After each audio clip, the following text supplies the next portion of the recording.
All right, we are live. We are live, back again, and we just had a beautiful conversation. I was sitting at dinner table and talking to a couple of friends, and we're just like, "Hey, let's go grab some mango blend. Let's go grab some mango blend," and that was incredible. That was incredible. Uh, hmm. And we just sat. We just sat. We just seeked silence. We found a really good spot. A lot of air, a lot of expansiveness, openness, open to the ocean, and we're just talking. We're just talking, and it was beautiful. It was beautiful. I think this is what you want. You want to go deeper with your friends. You want to go deeper with your friends. It's not even your friends. It's like this place is attracting so many incredible individuals that you just go deeper with every single person that you meet, and people who are open to these conversations. And people who are open to these conversations, you take care, all the other stuff is taken care of. All the other stuff is taken care of. You don't have to worry about food. You don't have to worry about anything. So all you do is you just sit, you find the people, you go on walks, you grab coffee, you are sitting down for dinner, and you are talking and you are talking and you are collaborating and you are learning from each other, and then you bring that back into your art. And that's beautiful. That's beautiful. And that's beautiful. So one of the friends, while we were and then I talked to another friend who was like, "Hey, I remember I haven't gotten into flow state in a long time, so maybe it's all about flow state." It's all about flow state. It is actually all about flow state. How do you find an activity that gets you into flow state?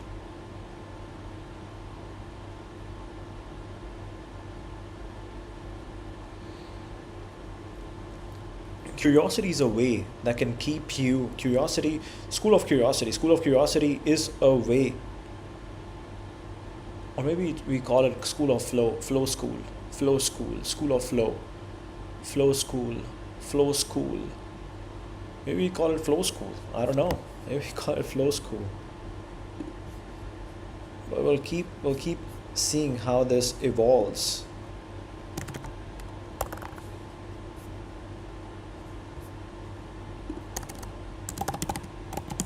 Maybe we call it flow school. Let's see how this evolves. But this is good.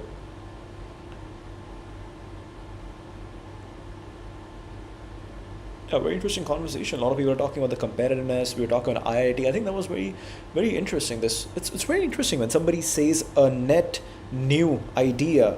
It really stimulates my brain. Like this one guy, I'm gonna walk, and he says that we all have become digital over here, and I was like, for a second, it kind of like I paused, and I was like, this is so cool. For we all have become digital. We all have become digital. That was so cool.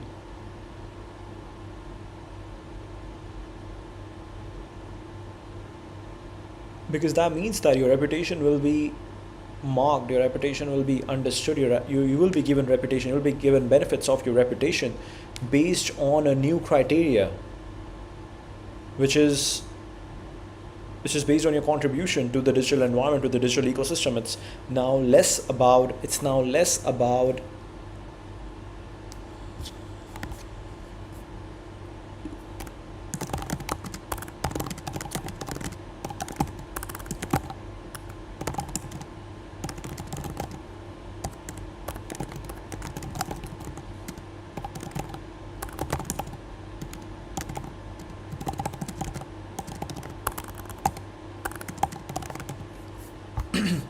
It's so interesting, right? People haven't experienced flow state for a long time.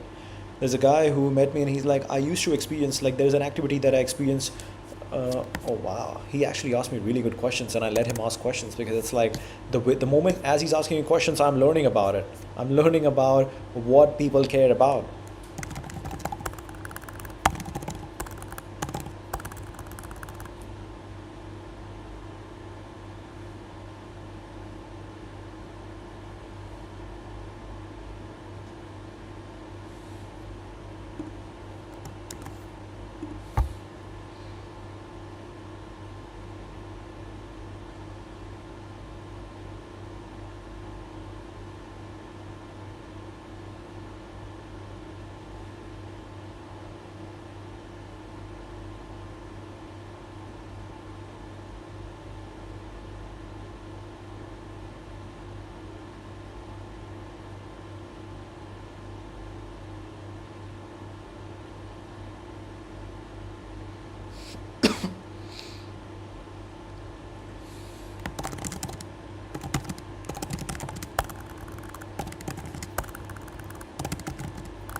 You can take the flow state into other activities. That is incredible. I think he mentioned that you can take the flow state into other activities, which is really cool. Which is really cool.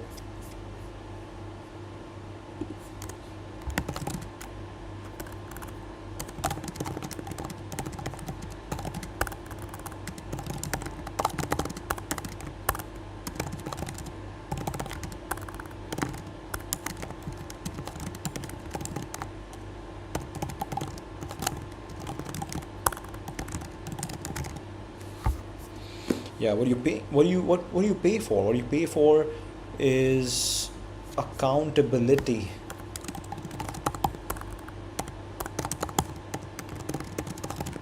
to the practice.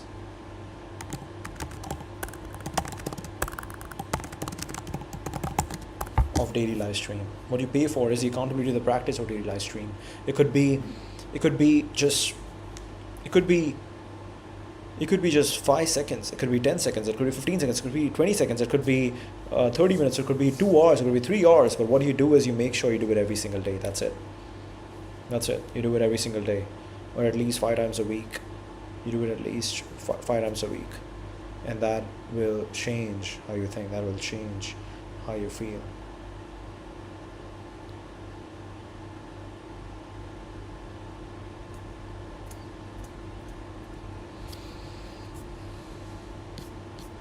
And it's also really important to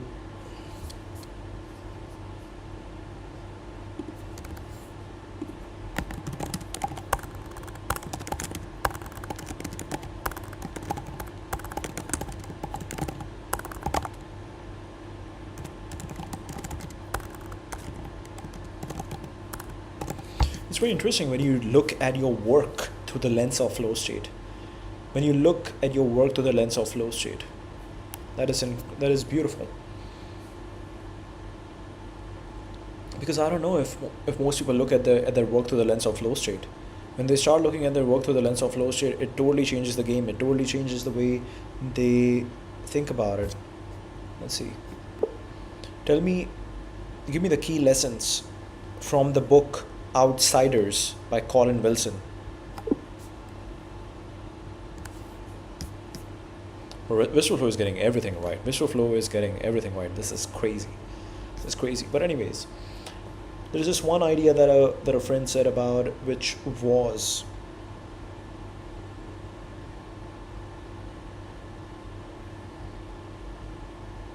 we're talking about loving the process.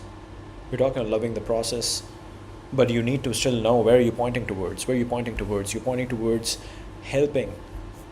So serving my mission. Help people experience flow state. Helping people experience flow state. Serving a mission, helping people experience flow state. Helping people get into flow state. Helping people experience flow state.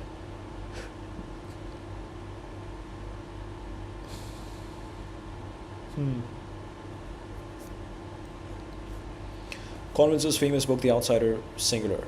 If you meant The Outsiders, let me know, I'll cover that instead. The outsider sees too deep and too much. Wilson's central figure is the person who can accept everyday life at face value.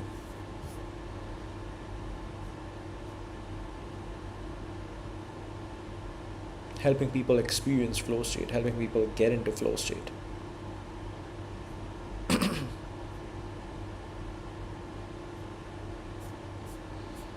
Repeatedly. While most people live comfortably inside social conventions, the outsider perceives the chaos, meaninglessness, and contingency beneath the surface and can't unsee it. Perceives the chaos, meaninglessness, and contingency beneath the surface and can't unsee it. Ordinary life induces a kind of sleep. Wilson argues most people live mechanically in a diminished state of consciousness. The outsider's alienation is actually a symptom of being more awake, not less, though it initially manifests as misery, neurosis, and paralysis. Wilson argues most people live mechanically in a diminished state of consciousness. The outsider's alienation. The outsider's alienation is actually a symptom of being more awake, not less, though it initially manifests as misery, neurosis, and paralysis. Too deep and too much. Person who can accept everyday life at face value while most people live comfortably inside social conventions. The outsider perceives the chaos, meaninglessness, and contingency beneath the surface and can unsee it. Alienation is a stage, not a destination. Alienation is a stage, not a destination.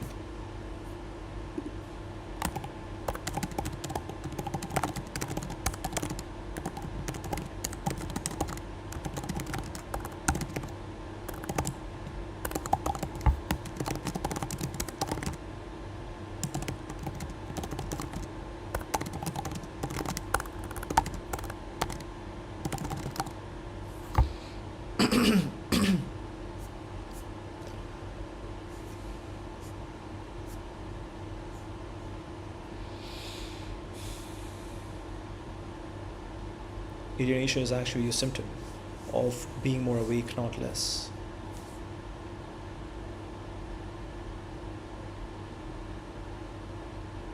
Perceives the chaos, meaninglessness, and contingency beneath the surface and can unsee it. Alienation is a stage, not a destination. Drawing on figures like Nietzsche, Dostoevsky, Van Gogh, Nijinsky, T. Lawrence, Herman Hesse, and William Blake, Wilson shows outsiders who got stuck, madness, suicide, despair, and those who push through. The lesson, the outsider's crisis, is a challenge to be transcended, not an identity to settle into.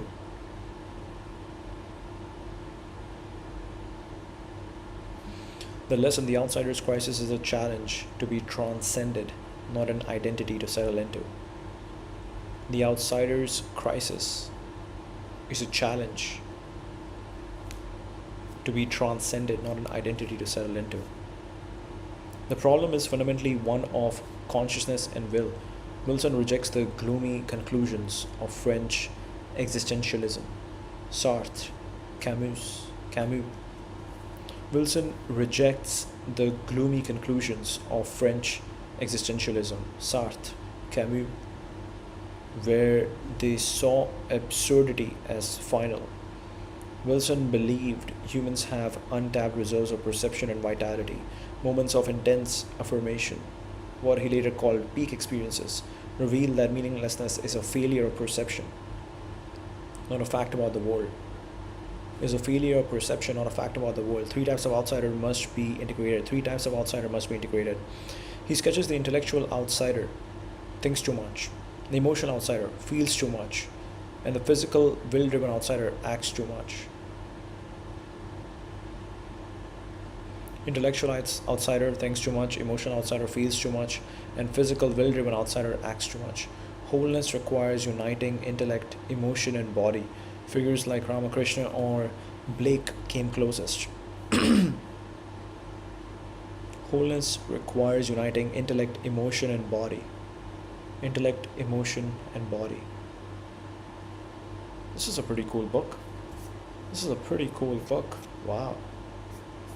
It's always beautiful to go deeper into a new concept which is very similar to what you have been really curious about and now really read about it. Yeah. He sketches the intellectual outsider thinks too much, the emotional outsider, and the physical, will-driven outsider acts too much. Wholeness requires using intellect, emotion, and body. Figures like Ramakrishna and Blake came closest. The way out is essentially religious or visionary. Not necessarily organized religion, but a disciplined pursuit of intensified consciousness. Not necessarily organized religion, but a disciplined pursuit of intensified consciousness, purpose, vision, and self-transcendence. The outsider's salvation lies in becoming, in Wilson's words, a kind of prophet or visionary rather than a mere misfit. Wow. Oh my God. Tell me more about interesting ideas from this book. The book's enduring takeaway, feeling alienated from a. Oh my god. Oh my god.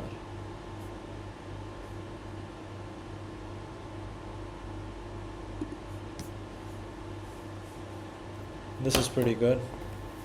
The guy's name is Balaji, and now I feel like we should talk. Not necessarily organized religion, but a disciplined pursuit of intensified consciousness, purpose, vision, and self transcendence. The outside of salvation lies in becoming, in Wilson's words, a kind of prophet or visionary rather than a mere misfit. So he's saying that the only way out is that you become so confident about the way how you're thinking that people start following you. And that is pretty much the idea. That is pretty much the idea of the world, right?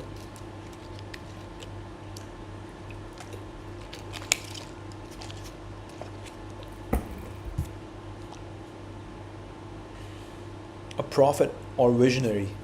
A prophet or visionary. A prophet or visionary. There are only two paths. A prophet or visionary. The book's enduring takeaway, feeling alienated from a shallow world. Feeling alienated from a shallow world may be the beginning of a deeper, more vital life if you treat it as a discipline rather than a wound. Feeling alienated from a shallow world may be the beginning of a deeper, more vital life if you treat it as a discipline rather than a wound. Happy to go deeper beyond the broad arc, the book is full of specific ideas and case studies worth knowing. The hole in the wall. I think if I ask Grok will pretty much give me the entire book. The hole in the wall. Wilson opens with Henri Barbusse's novel L'Enfer. L'Enfer means the hell, whose narrator watches life through a hole in his hotel room wall. This becomes the founding image of the book, the outsider as someone who sees human life from the outside, stripped of its comforting illusions. Sex, ambition, routine all look strange and slightly absurd when observed rather than lived. The hole in the wall. Wilson opens with Henri Barbusse's novel L'Enfer, whose narrator watches life through a hole in his hotel room wall. This becomes the founding image of the book, the outsider as someone who sees human life from the outside, stripped of its comforting illusions.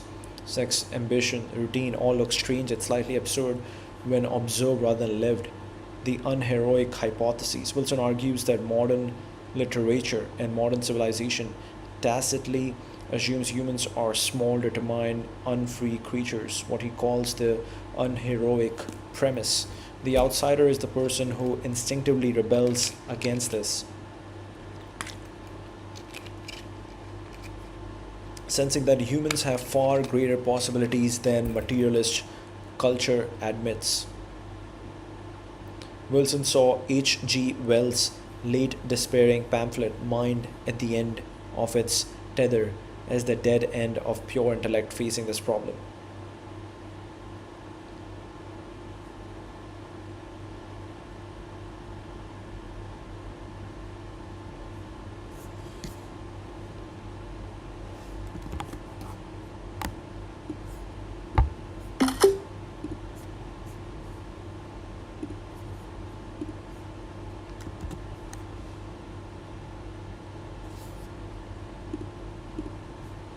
So this is something interesting we can do. This is something interesting we can do.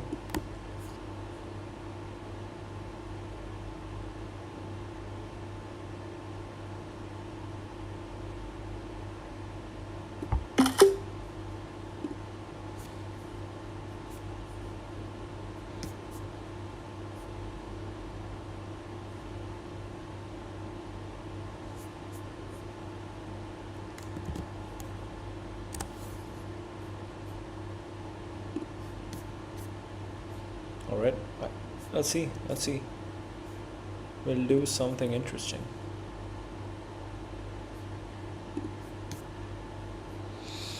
The hole in the wall. Wilson opens with Henri Barbusse's novel L'Enfer, whose narrator watches life through a hole in his hotel room wall. This becomes the founding image of the book, the outsider as someone who sees human life from the outside, stripped of its comforting illusions. Sex, ambition, routine all look strange and slightly absurd when observed rather than lived. The unheroic hypotheses. Wilson argues that Modern literature and modern civilization tacitly assumes humans as small, determined, unfree creatures, what he calls the unheroic premise. The outsider is the person who instinctively rebels against this, sensing that humans have far greater possibilities than materialist culture admits. Wilson saw A.G. Wells' late despairing pamphlet, Mine at the End of Its Tether, as the dead end of pure intellect facing this problem. Wilson saw A.G. Wells' late despairing pamphlet, Mine at the End of Its Tether, as the dead end of pure intellect facing this problem. Moments of vision as data, not moods. Moments of vision. Moments of vision as data, not moods. A crucial move in the book when Nietzsche has his ecstatic experience on the hill at Luch, or when Dostoevsky's characters feel sudden, overwhelming affirmation. Wilson insists these aren't emotional flukes, they are glimpses of an objectively more accurate perception of reality.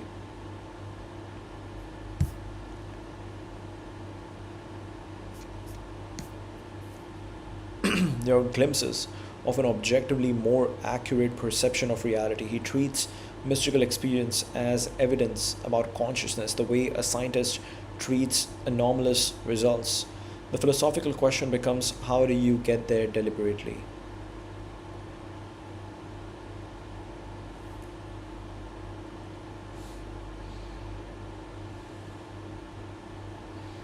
Moments of vision as data, not moods. A crucial move in the book when Nietzsche has his ecstatic experience on the hill. Wilson insists these aren't emotional flukes, they are glimpses of an objectively more accurate perception of reality. He treats mystical experience as evidence about consciousness, the way a scientist treats anomalous results. The philosophical question becomes, how do you get there deliberately? How do you get there deliberately? The unheroic hypotheses. Wilson argues that modern literature and modern civilization tacitly assumes humans are small, determined, unfree creatures, what he calls the unheroic premise. The outsider is the person who instinctively rebels against this. The outsider is the person who instinctively rebels against this, sensing that humans have far greater possibilities than materialist culture admits. Wilson saw A.G. Wells' pure intellect facing this problem. This becomes the founding image of the book, the outsider as someone who sees human life from the outside, stripped of its comforting illusions, sex, ambition, routine, all look strange and slightly absurd when observed rather than lived. Ambition, routine. Kirillov and the firing squad. Wilson leans heavily on Dostoevsky's insight that the value of life becomes blindingly obvious under threat of death. Wilson leans heavily on Dostoevsky's insight that the documentation.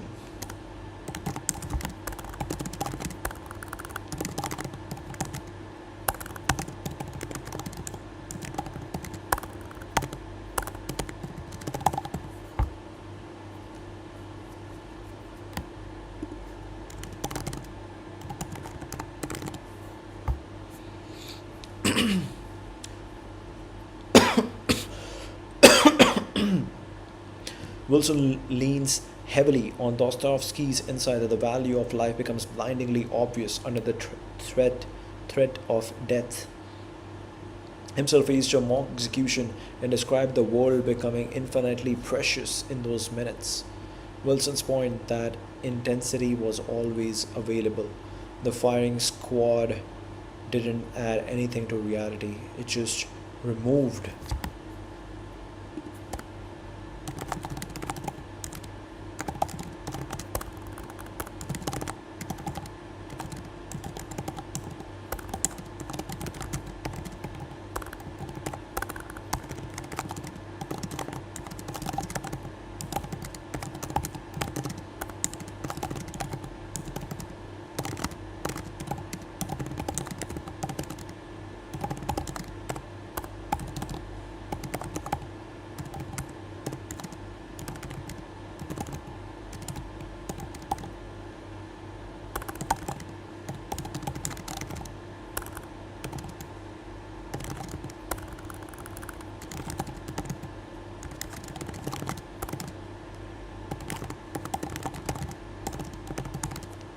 I wrote something interesting over here.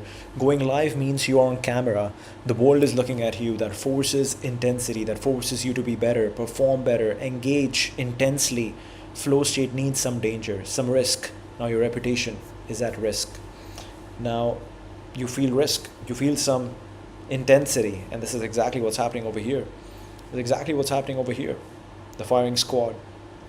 You either become so comfortable with this amount of intensity, with this amount of risk. Either you increase the risk, or or you become, you choose the right amount of risk. I think that's it. Very interesting. Very, very, very interesting. Wilson leans heavily on Dostoevsky's insight that the value of life becomes blindingly obvious under threat of death. The firing squad didn't add anything to reality, it just removed the dullness of perception. God hates the lukewarm. God hates the lukewarm. Very interesting. The outsider's task is to achieve that vividness without needing a crisis. Wilson's point that intensity was always available. The firing squad didn't add anything to reality, it just removed the dullness of perception. The outsider's task is to achieve that vividness without needing a crisis. The discipline problem. T.E. Lawrence versus Van Gogh versus Nijinsky. Wilson's 3 case studies in the middle chapters map his 3 outsider types, failing in different ways. Lawrence, intellect, tried to master himself through brutal self-denial but ended in self-erasure, hiding in the ranks of the RAF. Van Gogh, emotion, burned with visionary intensity but couldn't stabilize it. His last words were, "Misery will never end." Nijinsky, body, achieved transcendence in dance, moments where he said, "I am God," but had no intellectual framework to hold it, and collapsed into madness. The lesson, any single faculty pushed. I'm actually really curious about this person, Nijinsky. Give me some quotes from Nijinsky.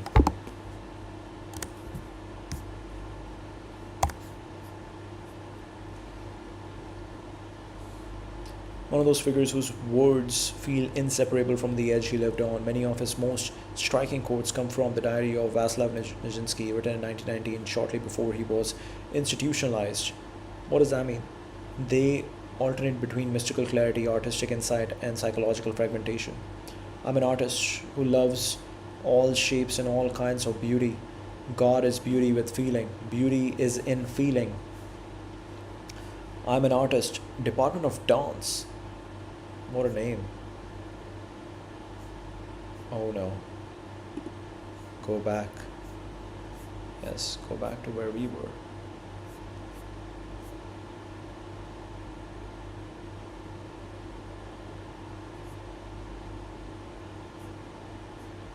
Okay.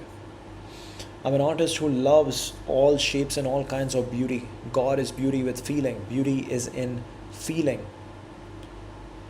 God is beauty with feeling. I think this is so true. Even with love, people are chasing the physical stuff, just the kiss, just the actions which they think is what they want, but what they truly want. But after they get that, they realize that this is not what they really want. What they want is beyond this. What they want is this feeling of beauty. They don't want the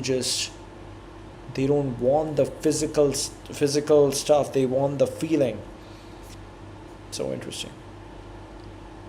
I'm an artist who loves all shapes and all kinds of beauty. God is beauty with feeling. Beauty is in feeling. I want to love everybody, and therefore I am God. I want to love everybody, and therefore I am God. I want to love everybody, and therefore I am God. I am God. I am dance. I'm love. I want to love everybody, and therefore I am God. I'm God. I'm dance. I'm love. I asked her to learn dancing because for me dancing was the highest thing in the world. I asked her to learn dancing because for me dancing was the highest thing in the world. I actually want to see a photo of Vaslav Nijinsky. I love when these things introduce us to new people.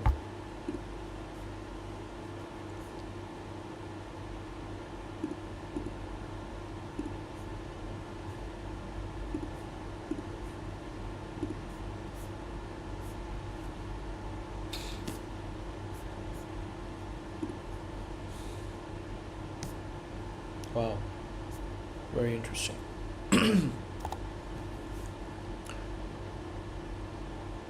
The Diary of Laszlo Nijinsky. The alternate between mystical clarity, artistic insight, and psychological fragmentation. I'm an artist who loves all shapes and all kinds of beauty. God is beauty with feeling. Beauty is in feeling. I want to love everybody, and therefore I am God. I'm God. I'm dance. I'm love. I asked her to learn dancing because for me, dancing was the highest thing in the world. I realized that if men got tired, they needed help. I wanted help because I was very tired. I do not care where I live where God wills. And perhaps my favorite because it captures something Wilson admired in the outsider. I am not a Russian and not a Pole, I'm a man.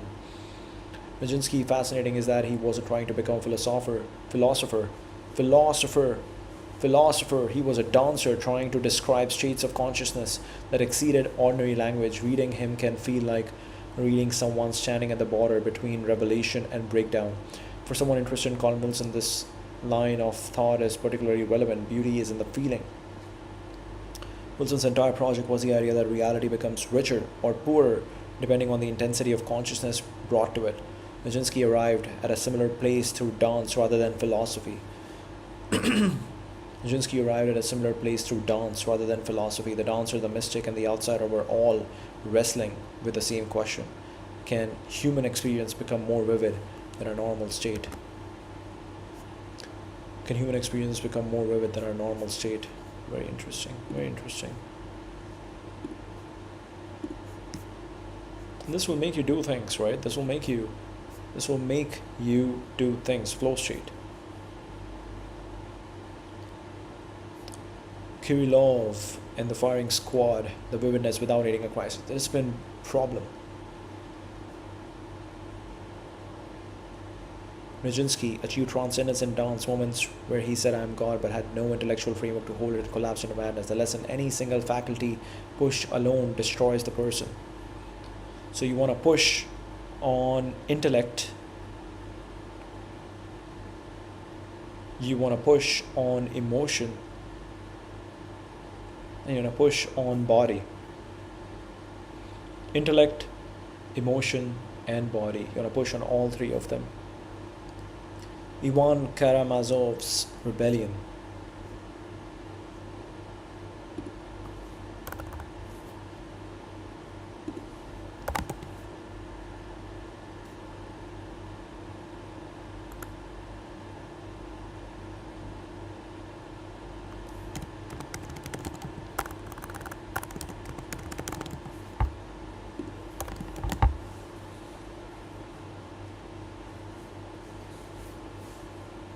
Help billions experience flow state. Help billions experience flow state. Let's see. I'm God, but had no intellectual framework to hold it and collapsed into madness. The lesson any single faculty pushed alone destroys the person. Ivan Karamazov's rebellion. Wilson reads, I return my entrance ticket. Ivan's refusal to accept a universe containing the suffering of children. I return my entrance ticket. Ivan's refusal to accept a universe containing the suffering of children as the supreme statement of the intellectual outsider's impasse. Logic alone leads to rejection of life. The answer in Dostoevsky and for Wilson comes through Alyosha's non-rational affirmation, a felt certainty that outruns argument. The religious outsiders as the solution chapter. The religious outsiders as the solution chapter. The book ends with George Fox, founder of the Quakers, William Blake, and Ramakrishna, figures Wilson thinks actually broke through. The book ends with George Fox, founder of the Quakers, I think I heard about Quakers, William Blake, and Ramakrishna, figures Wilson thinks actually broke through. Alright, they talk about Quaker spirituality, so George Fox, William Blake, Ramakrishna. What distinguishes them isn't doctrine but method. They treated consciousness as something to be worked on with the seriousness of a craft. Blake is the key figure. His energy is eternal delight, and his insistence that the doors of perception can be cleansed gave Wilson his positive program. He also brings in Gurdjieff's idea that ordinary people are essentially machines who must work systematically to wake up. He also brings in Gurdjieff's idea that ordinary people are essentially machines who must work systematically to wake up. Existential criticism. Methodologically, the book pioneered what Wilson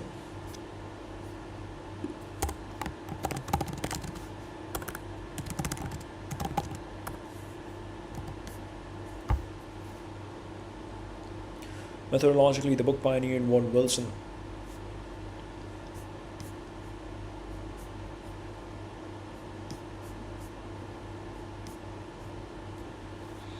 called existential criticism, judging writers not on style or form, but on the adequacy of their answer to the question, how should one live? This is why he ranks polished visionary failures like Nijinsky above polished pessimists. A writer's philosophy. Methodologically, the book pioneered what Wilson called existential criticism, judging writers not on style or form, but on the adequacy of their answer to the question, how should one live? This is why he ranks visionary failures like Nijinsky above polished pessimists. A writer's philosophy of life is a thing actually under review. Great idea worth knowing, though it comes from his follow-up books rather than the outsider itself. The sane neo margin. Wilson's observation that crisis and inconvenience can switch on a sense of meaning, that comfort switches off, which he took as proof that the switch is internal and could in principle be operated by will.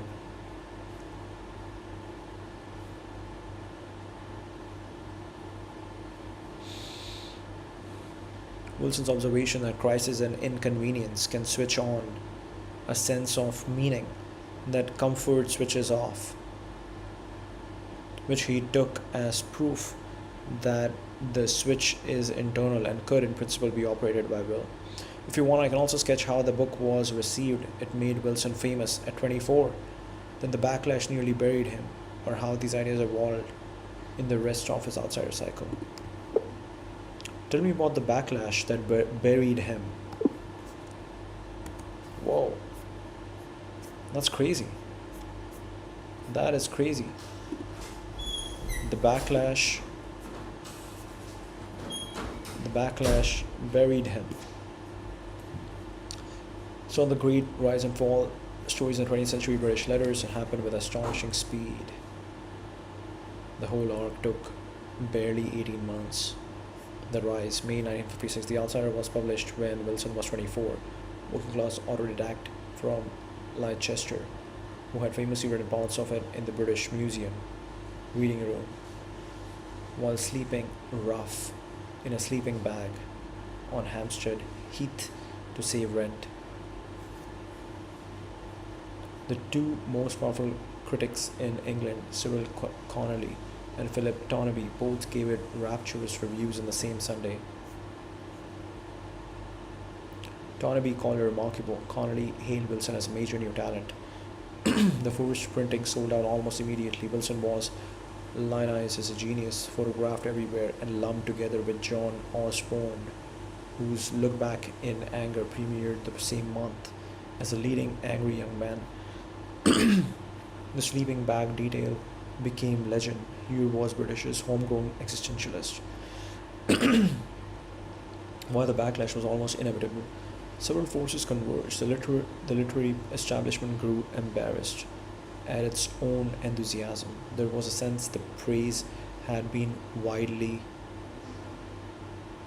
disproportionate, and the 24-year-old without a university degree pronouncing on Nietzsche and Blake was an affront to academic propriety.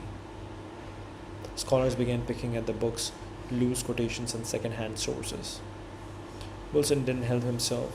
He talked freely to the press about his own genius, comparing himself to the great minds he wrote about, which British culture, with its deep suspicion of self-promotion, found insufferable.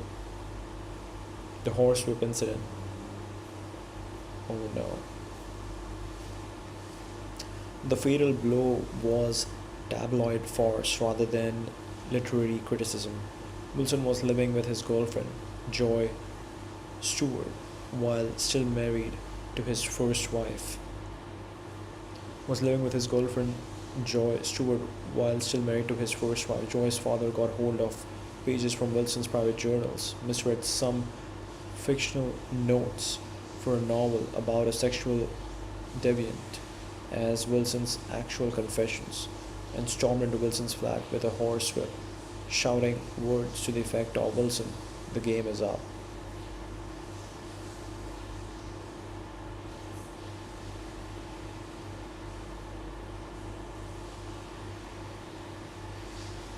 The story exploded across the newspapers, complete with excerpts from the journal, including lines where Wilson mused about being the major literary genius of her century.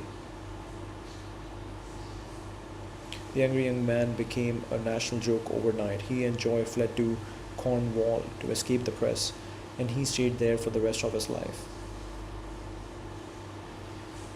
The execution. When his second book, Religion and the Rebel, appeared later that year, the critics were waiting. The reviews were savage. The same Philip Tonabee who had launched him now dismissed the book, and Time magazine ran its review under the title Scrambled Egghead. The consensus became that The Outsider's success had been a collective embarrassment, a high bubble, and Wilson a half-educated charlatan. From then on, serious British literary culture essentially refused to review him at all, or did so with open contempt. Wilson responded by simply ignoring the verdict. He stayed in his cottage at Gorn Haven in Cornwall and wrote with almost manic productivity, well over 100 books, the rest of the Outsider cycle of philosophy, novels like Ritual in the Dark and The Mind Parasites, and from the 1970s onward, huge popular works on the occult, criminology and consciousness, the occult mysteries, a criminal history of mankind. The occult books sold well, but cemented his exile from respectability. He always maintained with characteristic immodesty that posterity would vindicate him. Has never gone out of print and found devoted readership abroad, especially in the Middle East and Japan. And writers and academics have periodically argued he was treated unjustly, a genuine and original mind, punished for class, precocity, and tabloid bad luck.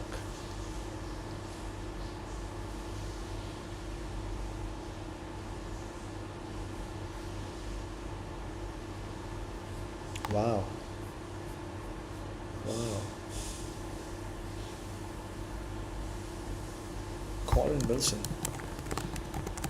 Colin Wilson, The Outsider.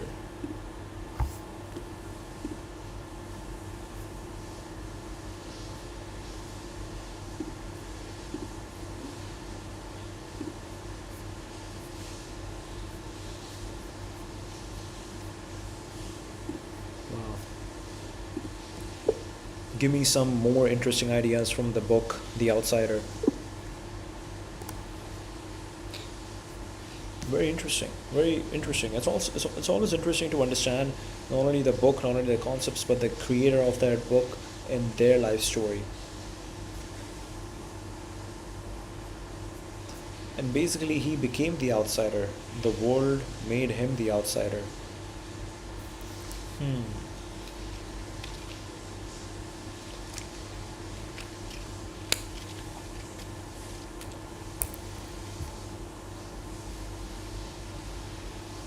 There's plenty left. The book is dense with material. Nausea as the taste of raw existence. Wilson gives a striking reading of Sartre's Nausea, Roquentin's famous sickness before the chestnut tree root. The moment objects shed their names and functions and become brute, oozing existence is for Wilson the founding outsider experience in its negative form. The world without humanly imposed meaning is the world without humanly imposed meaning is overwhelming and disgusting. But where Sartre concludes that meaning is therefore a fiction, Wilson draws the opposite lesson. The nausea proves perception is variable. If consciousness can sink below the ordinary level, it can also rise above it. Sartre discovered a dial and assumed it only turned one way.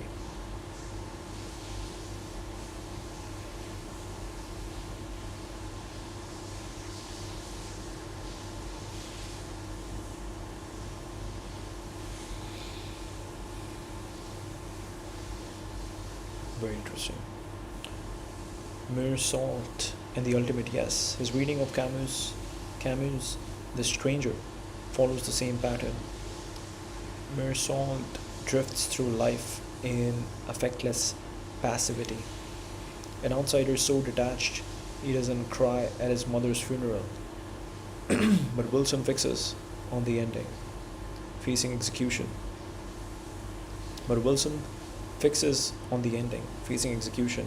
Mersal erupts in rage at the prison chaplain, and the explosion leaves him cleansed, suddenly open to the tender indifference of the world. Facing execution, Mersal erupts in rage at the prison chaplain, and the explosion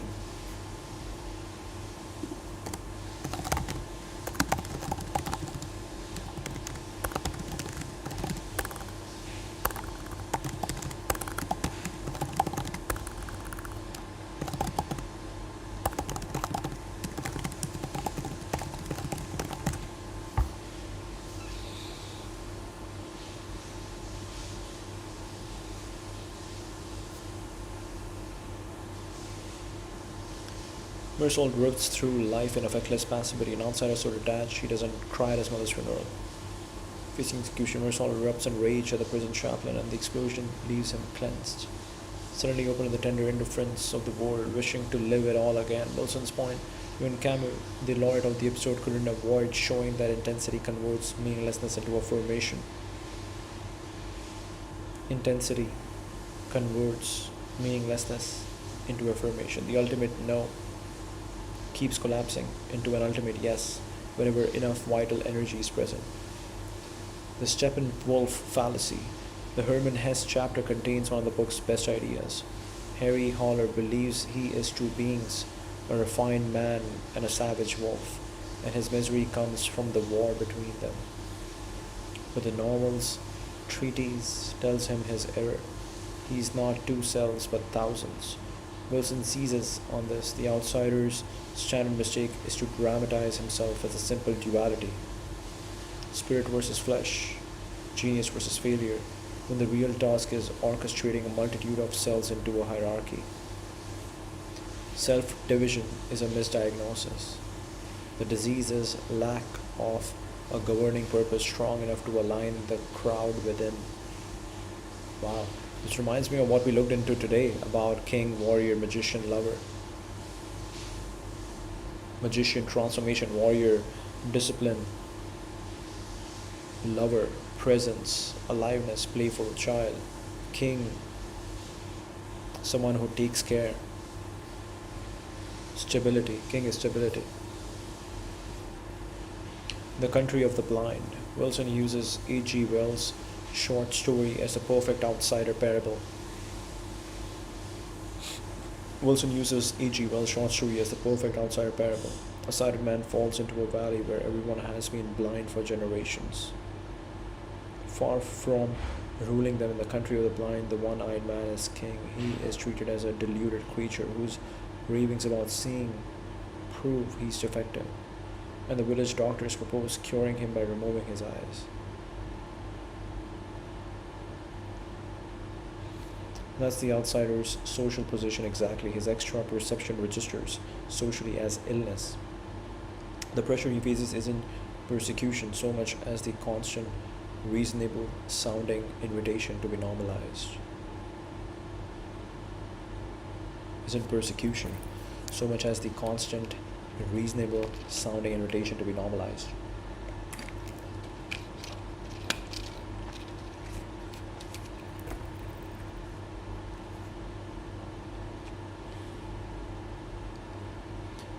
Tolstoy in the Artemis Horror. Wilson draws on Tolstoy's memoirs of a madman, and a confession. The night in a hotel at Arzamas when Tolstoy, rich, famous, and healthy, was seized by a causeless fear of death that made his entire life feel like a sham. Wilson's interest is that this happened to the ultimate insider, a man with everything conventional success can give. The episode as his proof that the outsider problem isn't a neurosis of failures and bohemians. It's a fault line running under everyone, which most people simply never stay still long enough to feel. The episode is his proof that the outsider problem isn't a neurosis of failures and bohemians. It's a fault line running under everyone, which most people simply never stay still long enough to feel. Once born and twice born. This is so interesting. From William James' Varieties of Religious Experiences, Wilson borrows the distinction between the once born, the naturally healthy minded, who never question existence, and the twice born or sick souls, who must pass through crisis and despair before reaching a sturdier affirmation on the far side. The outsider is a twice born type stuck mid passage. Wilson liked James because he treated these states empirically, as psychological facts to be studied, which is precisely the attitude the outsider takes toward its case studies.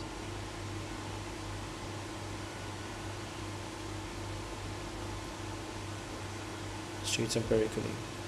Freedom is useless without something to be free for. Freedom is useless without something to be free for. Exactly. If you have a job and you are like, I want to quit this job because I want to do something of my own. If you don't figure out something of your own, you will again find a job because you've never found it, and you start liking the system. A recurring argument: the outsider typically begins by demanding freedom. A recurring argument: the outsider typically begins by demanding freedom from convention, family, routine. A recurring argument: the outsider typically begins by demanding freedom from convention, family, routine. But when he gets it, he collapses into boredom and paralysis because freedom is purely negative. Wilson's formula is that freedom only becomes real in the act of committing the will to a purpose. An outsider with no discipline is just insider without the comforts. With no discipline is just an insider without the comforts. This is the hinge on which the book turns from diagnosis. The romantics who rotted in their freedom to prescription. Fox, Blake, Ramakrishna who harnessed it. He collapses into boredom and paralysis because freedom is purely negative. Wilson's formula is that freedom only becomes real in the act of committing the will to a purpose. An outsider with no discipline is just an insider without the comforts.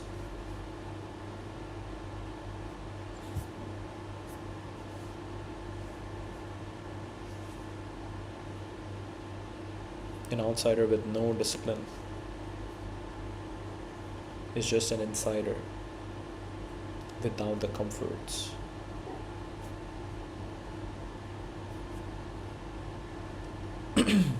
This is the hinge on which the book turns from diagnosis. The romantics who rotted in their freedom to prescription. Fox, Blake, Ramakrishna who harnessed it. The eternal recurrence as a test, not a theory. The Nietzsche's chapter, Wilson reads the doctrine of eternal recurrence not as cosmology but as an instrument for measuring vitality. Could you say yes to living your exact life, every pain included, infinitely over? Anyone who can mean that yes has solved the outsider's problem. Since the answer can't be faked by argument, it can only be generated by an actual surplus of inner energy. Nietzsche's collapse, in Wilson's telling, was the tragedy of a man whose insight outran his nervous system's capacity to sustain it. Could you say yes to living your exact life, every pain included, infinitely over?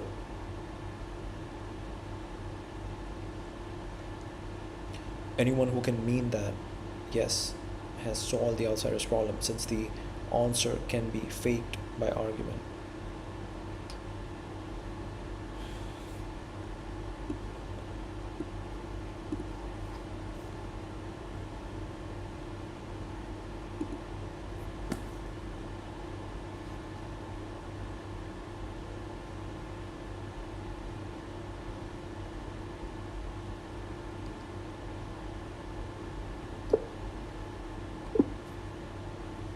This is very interesting. This is very interesting.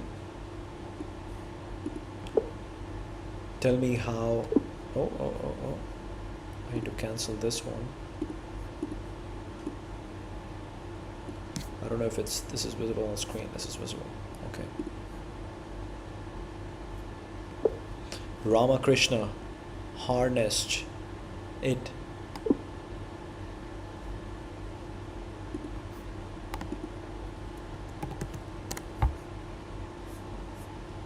So cool. So cool. So cool. So cool. Let's go. Let's go. This is amazing. You can do this meta analysis. You can start doing this meta analysis of everything. You can start doing this meta analysis of everything, which is amazing. Here's Wilson's prize exhibit in the final chapter because he's essentially Van Gogh or Nijinsky with a different outcome. The emotional outsider, all devotion and ecstatic intensity who didn't go under. How he harnessed it in Wilson's telling comes down to a few things. He forced the breakthrough by total commitment of the will. The pivotal episode Wilson recounts is from Ramakrishna's youth as a priest at the Dakshineshwar temple. He was consumed by longing for a direct vision of the goddess Kali, not belief, not doctrine, but actual perception. I want to talk to Balaji. I want to talk to Balaji.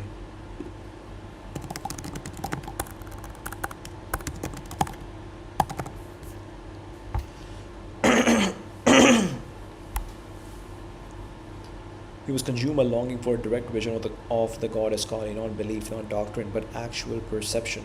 And the longing became so unbearable that one day he seized the sword. But actual perception, and the longing became so unbearable that one day he seized the sword hanging in the shrine to kill himself. At that instant, the vision came. The room, the temple, everything dissolved into a boundless ocean of light and bliss. For Wilson, the mechanics mattered more than the theology. The vision arrived when desire reached a point of absolute concentration where literally everything else had been emptied out of consciousness. This is his Dostoevsky's firing squad principle again. Total stakes produce total perception. Total stakes produce total perception. Except Ramakrishna generated the crisis internally by will rather than waiting for the world to supply one.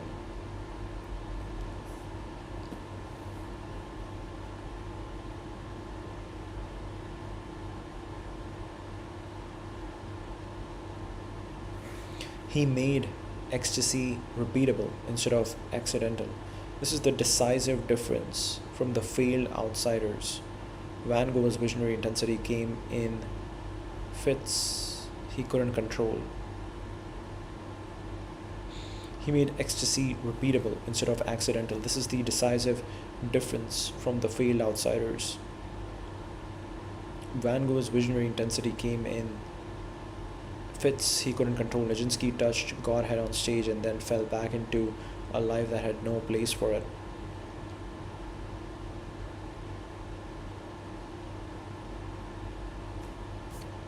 Wow.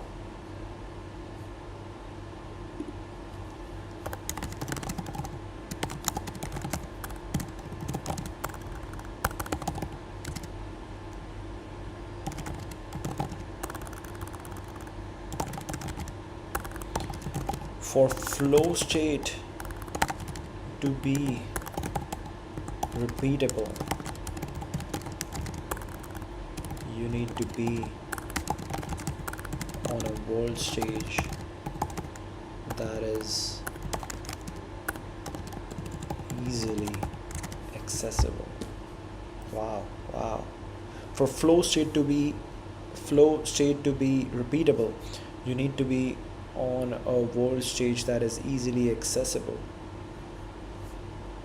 Wow.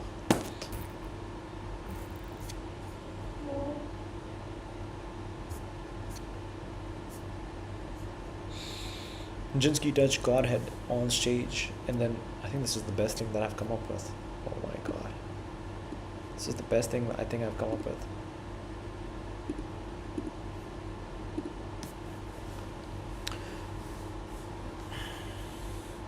Nijinsky touched Godhead on stage and then fell back into a life that had no place for it. Ramakrishna treated the experience as the start of a discipline.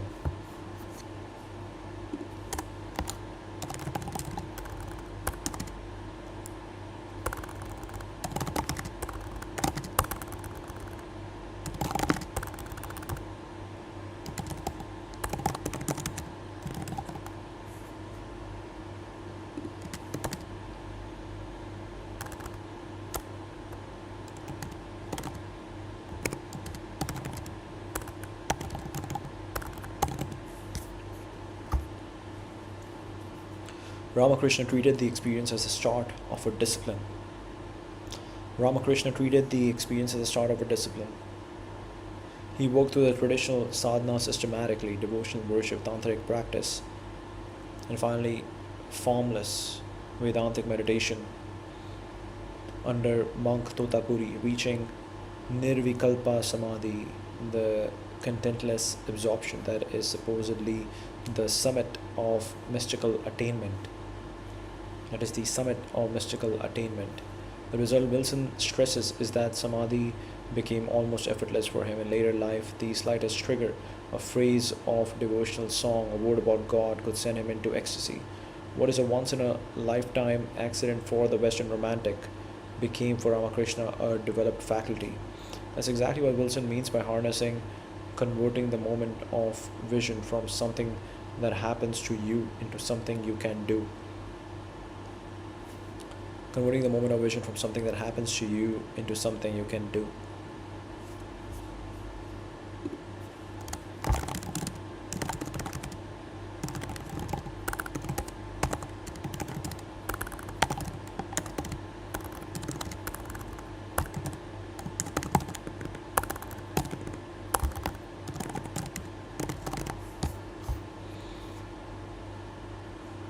What is a once in a lifetime accident for the Western romantic became for Ramakrishna a developed faculty.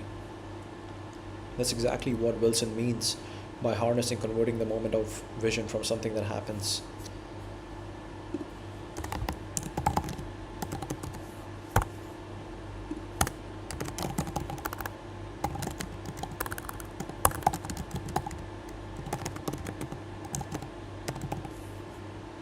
Live stream as a daily practice.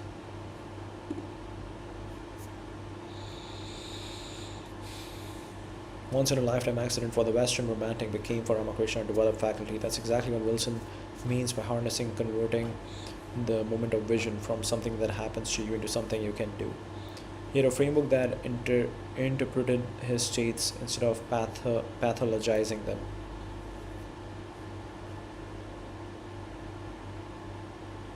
That's exactly what Wilson means by harnessing, converting the moment of vision from something that happens to you into something you can do. He had a framework that interpreted his states instead of pathologizing them. Wilson is pointed about this. During his years of God intoxication, Ramakrishna behaved in ways, weeping, trances, neglect of ritual duties that in London or Paris would have ended in an asylum.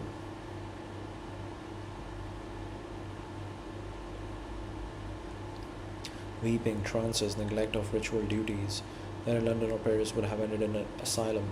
In Bengal, there was an ancient tradition that recognized the symptoms, supplied teachers, methods, and a vocabulary, and graded his experiences rather than dismissing them. The country of the blind problem was solved for him by his culture. Wilson's implication is half envious. The Western outsider fails partly because the West has no equivalent institution. He must improvise his own discipline and his own interpretation while being told he is ill. He must improvise his own discipline and his own interpretation while being told he is ill. He verified that the vision, not ordinary consciousness, is the accurate one. Wow. He verified that the vision, not ordinary consciousness, is the accurate one.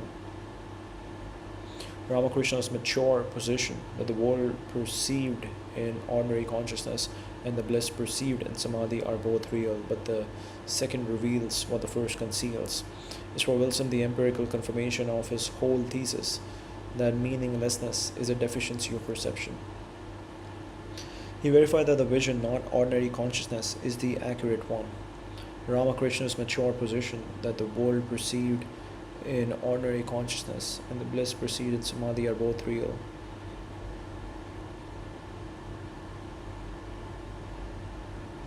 But the second reveals what the first conceals, is for Wilson the empirical confirmation.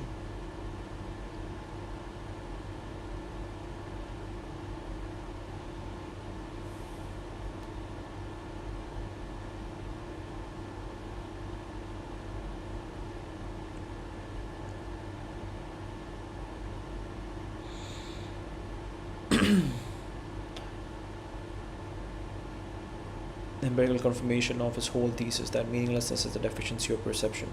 He also experimented across traditions, practicing Islamic and Christian devotion at different periods and reporting that each path terminated in the same experience, which Wilson takes as evidence that the underlying phenomenon is a fact about consciousness rather than an artifact of any creed.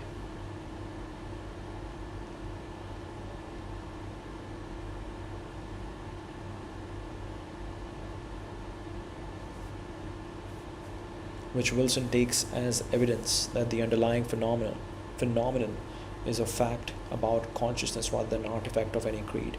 The intensity flowed outward instead of consuming him. Where Van Gogh's energy turned destructive and Lawrence's curdled into self-erasure, Ramakrishna's overflowed into teaching, most famously into Vivekananda, the skeptical young rationalist, whom Ramakrishna reportedly tipped into mystical experience with a touch. He died a revered teacher, integrated. Wow.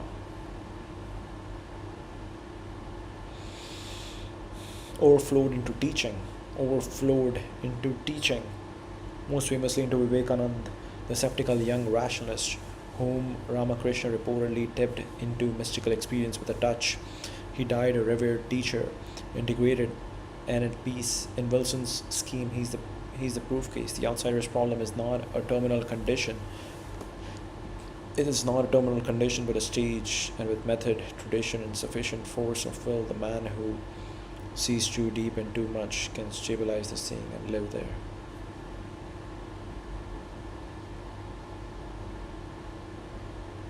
The outsider's problem is not a terminal condition, but a stage.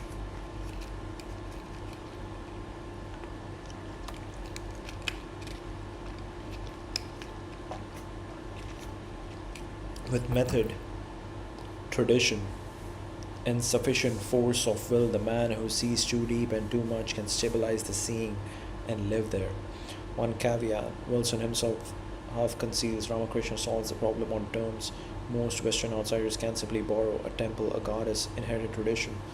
The question of how to achieve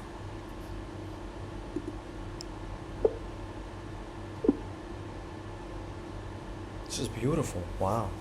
I'm so lucky that I got to meet this person. This is crazy. Alright, that's a stream. Merci. Actually, how was Colin Wilson able to write all this stuff at the age of 24? That is crazy.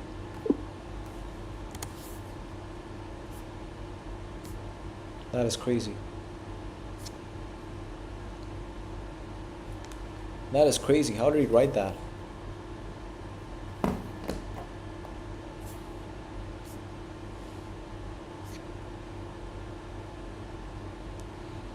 It does seem improbable until you look at how he actually spent the previous decade. Previous decade. It's like a miracle, more like inevitable explosion of an unusual preparation. We've been reading obsessively and narrowly since childhood. Working class kid from Leicester, who left school at 16, no university, no mentors, no literary milieu, but from about age 11 he read with a kind of mania, first devouring science. He wanted to be Einstein's successor and wrote a multi-volume summary of all the physics as a young teenager, then swerving into literature and philosophy after discovering Shaw, Nietzsche, and Dostoevsky. By his early 20s, he had spent roughly 10 years reading exactly the authors The Outsider is about, not broadly and dutifully, like a student covering a syllabus, but repeatedly and personally, because he believed his sanity depended on them, repeatedly and personally. Wow. The book's apparent miracle of range is really depth of obsession. It's a report on the only subject he had ever studied. He had lived the problem, not just read about it. At 16, working a dreary lab job and despairing, he decided to kill himself by drinking hydrocyanic acid from the chemistry stores. With the bottle at his lips, he had a sudden dissociative flash. He saw two Wilsons, the miserable teenager and another self that would be destroyed along with him, and the glimpse of what he'd be throwing away brought a surge of intense clarity. And he put the bottle down. That moment is the secret engine of the outsider. The firing squad inside, the value of life revealed at the edge of death, experienced firsthand at 16 when he later read about Dostoevsky's mock execution or Tolstoy's Erasmus Night. He wasn't decoding foreign material, he was recognizing his own biography in better prose. The book reads as urgent because for him it was. He had a decade of writing practice nobody saw. From his mid teens, Wilson kept voluminous journals, eventually millions of words, and had been grinding away at an autobiographical novel, Ritual in the Dark, for years through endless drafts. The Outsider actually grew directly out of that novel. The non-fiction book began as his attempt to set out the ideas behind the fiction. So the famous first book, written in months, sat on top of perhaps a million words of invisible apprenticeship.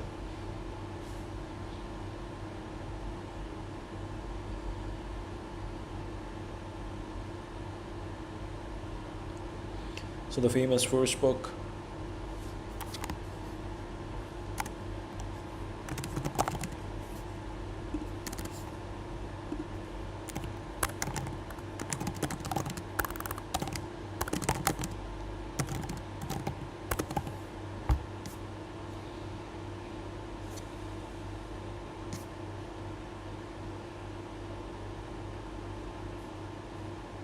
Wilson kept voluminous journals, eventually millions of words, and had been grinding away at an autobiographical novel, Ritual in the Dark, for years through endless drafts.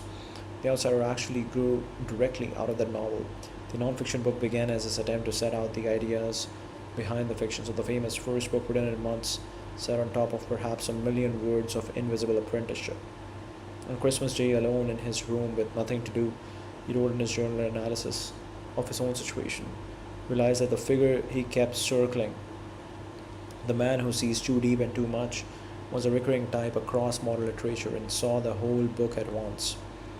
The actual writing then went fast because it was largely assembly. He was transcribing and organizing connections he'd been making in journals for 10 years.